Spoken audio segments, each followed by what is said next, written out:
नमस्कार दोस्तों, मैं हूँ तृप्ति। आज हम जो कहानी सुनने जा रहे हैं उसका नाम है पैपूजी।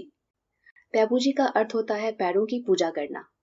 विवाह आदि अनुष्ठानों पर ऐसा किया जाता है। कहानी शुरू करते हैं। सिद्धांत का सबसे बड़ा दुश्मन है मुरव्वत। कठिनाइयों, बाधाओं, प्रलोभनों का सामना आप कर सकते हैं दृढ़ संकल्प और आत्मबल से, लेकिन एक दिली दोस्त से बेमुरव्वती तो नहीं की जाती। सिद्धांत रहे या जाए, कई साल पहले मैंने जनेऊ हाथ में लेकर प्रतिज्ञा की थी कि अब कभी किसी की बारात में न जाऊंगा, चाहे इधर की दुनिया उधर हो जाए।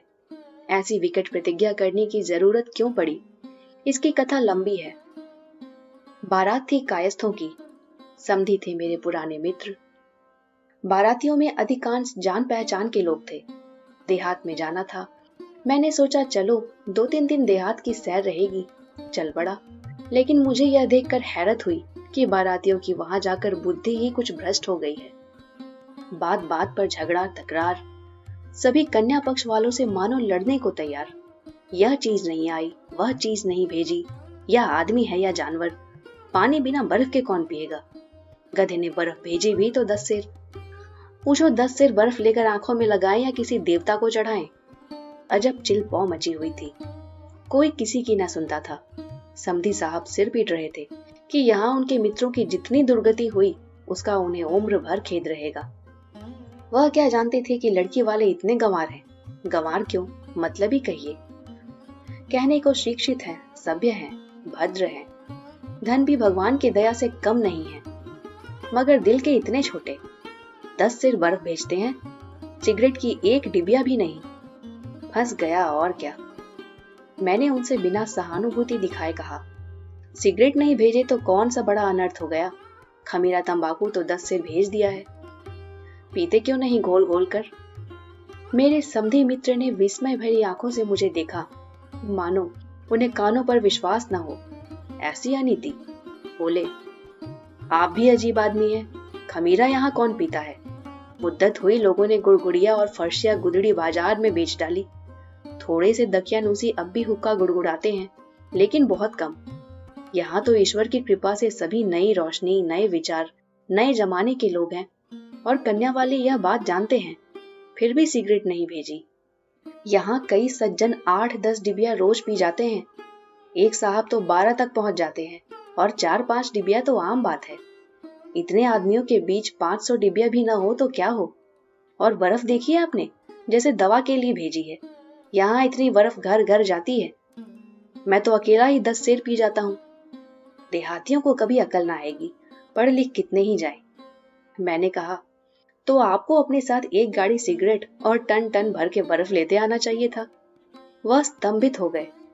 आप भंग तो नहीं खा गए। जी नहीं, कभी उम्र भर नहीं खाई। तो फिर ऐसी उलझुल बातें क्यों करते हो। मैं तो संपूर्णतः अपने होश में हूँ। होश में रहने वाला आदमी ऐसी बात नहीं कर सकता। हम यहाँ लड़का ब्याहने आए हैं। लड़की वालों को हमारी सारी फरमाइशें पूरी करनी पड़ेंगी, सारी। हम जो कुछ मांगेंगे उन्हें देना पड़ेगा, रो रो कर देना पड़ेगा। दिल लगी नहीं है, ना को चने ना चबवा दे तो कहिएगा। यह हमारा खुला हुआ अपमान है। द्वार पर बुलाकर जलील करना। मेरे साथ जो लोग आए हैं वे कोई नाई का हार नहीं है, बड़े बड़े आदमी हैं। मैं उनकी तौहीन नहीं देख सकता। अगर इन लोगों की यह जिद है तो बारात लौट जाएगी। मैंने देखा यह इस वक्त ताव में है, इनसे बहस करना उचित नहीं। आज जीवन में पहली बार केवल 2 दिन के लिए इन्हें एक आदमी पर अधिकार मिल गया है।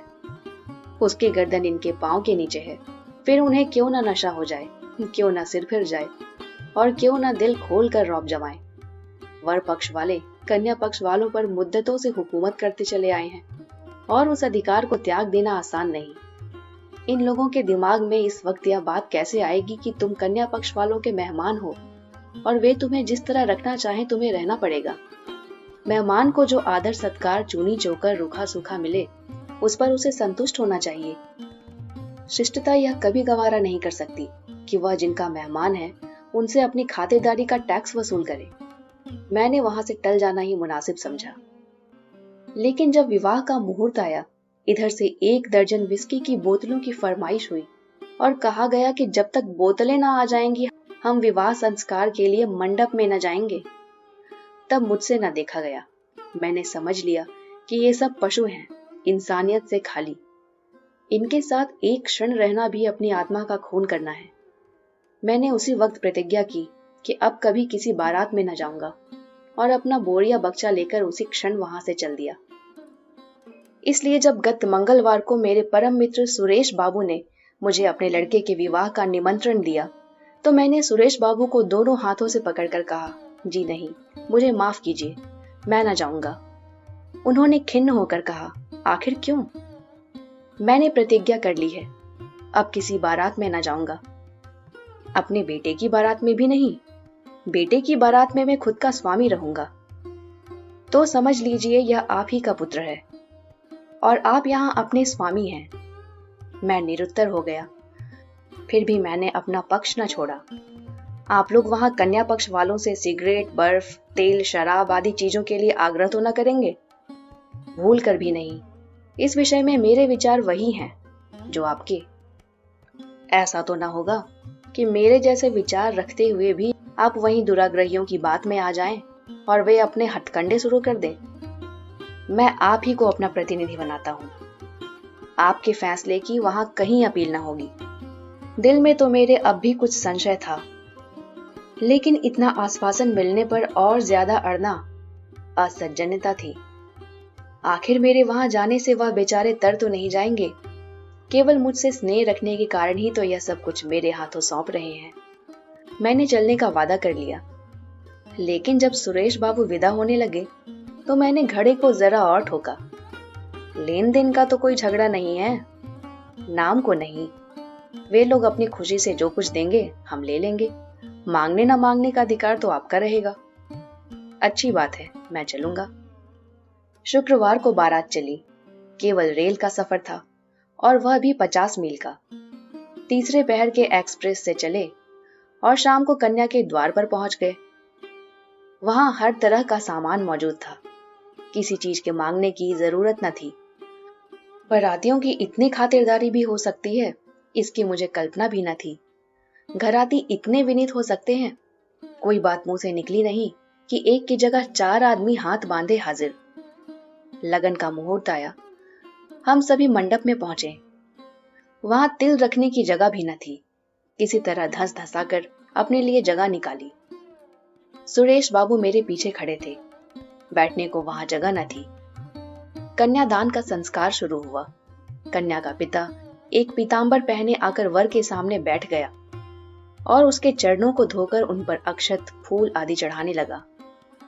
मैं अब तक सैकड़ों बारातों में जा चुका था, लेकिन विवाह संस्कार देखने का मुझे कभी अवसर ना मिला था।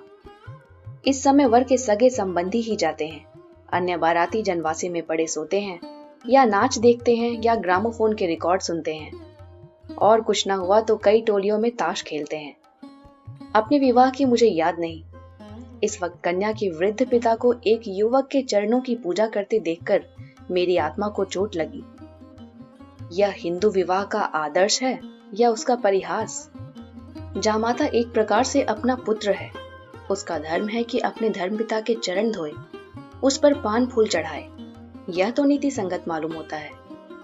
कन्या का पिता वर के पांव पूजे, यह न तो शिष्टता है, ना धर्म, ना मर्यादा। मेरी विद्रोही आत्मा किसी तरह शांत न रह सकी। मैंने झल्लाए हुए स्वर में कहा, यह क्या अनर्थ हो रहा है भाइयों?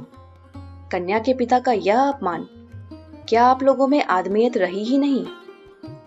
मंडप में सन्नाटा छा गया। मैं सभी की आंखों का केंद्र बन गया।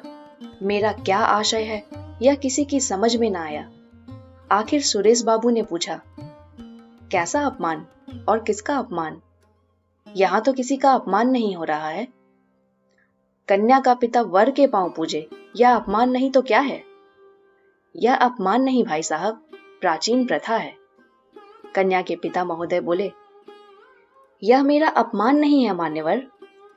मेरा अहोभाग्य है कि आज का यह शुभ अवसर आया। आप इतने ही से घबरा गए? अभी तो कम से कम 100 आदमी पैपूजे के इंतजार में बैठे हुए हैं। कितने ही तरसते हैं कि कन्या होती तो वर के पांव पूजकर अपना जन्म सफल करते। मैं लाजवाब हो गया। समधी साहब पांव पूज चुके तो स्त्रियों और पुरुषों का एक समूह वर की तरफ उमड़ पड़ा और प्रत्येक प्राणी लगा उसके पांव पूजने। जो आता था अपनी हैसियत के अनुसार कुछ न कुछ चढ़ा जाता था। सब लोग प्रसन्न चित्त और गदगद नेत्रों से यह नाटक देख रहे थे और मैं सोच रहा था, जब समाज में औचित्य ज्ञान का इतना लोप हो गया और लोग अपने अपमान को अपना सम्मान समझते हैं, तो फिर क्यों न स्त्रियों की समाज में दुर्दशा हो, क्यों न वे अपने को पुरुष के पांव की जूती समझे और क्यों न उनके आत्मसम्मान का सर्वनाश हो जाए। जब विवाह संस्कार समाप्त हो गया और वर वधू मंडप से निकले तो मैंने जल्दी से आगे बढ़कर उसी थाल से थोड़े से फूल चुन लिए और एक अर्ध चेतना की दशा में न जाने किन भावों से प्रेरित होकर उन फूलों को वधू के चरणों पर रख दिया और उसी वक्त वहां से घर चल दिया। समाप्त। दोस्तों, यहाँ पर एक बात गौर करने लायक है। जिस प्रथा का यहाँ जिक्र किया गया है वो तो आज भी निभाई जा रही है और पूरी खुशी के साथ। ये कहानी लिखी गई है 1936 से पहले। यहाँ पर हमें मुंशी प्रेमचंद जी की दृष्टि और उनकी सोच की एक झलक मिलती है। दोस्तों, अगर आपको ये कहानी पसंद आई तो इसे लाइक और शेयर करना ना भूलें और अगर अब तक आपने इस चैनल को सब्सक्राइब नहीं किया तो इसे प्लीज सब्सक्राइब करें और बेल आइकन को प्रेस करें। मिलते हैं अगले वीडियो में एक और अनमोल कहानी के साथ।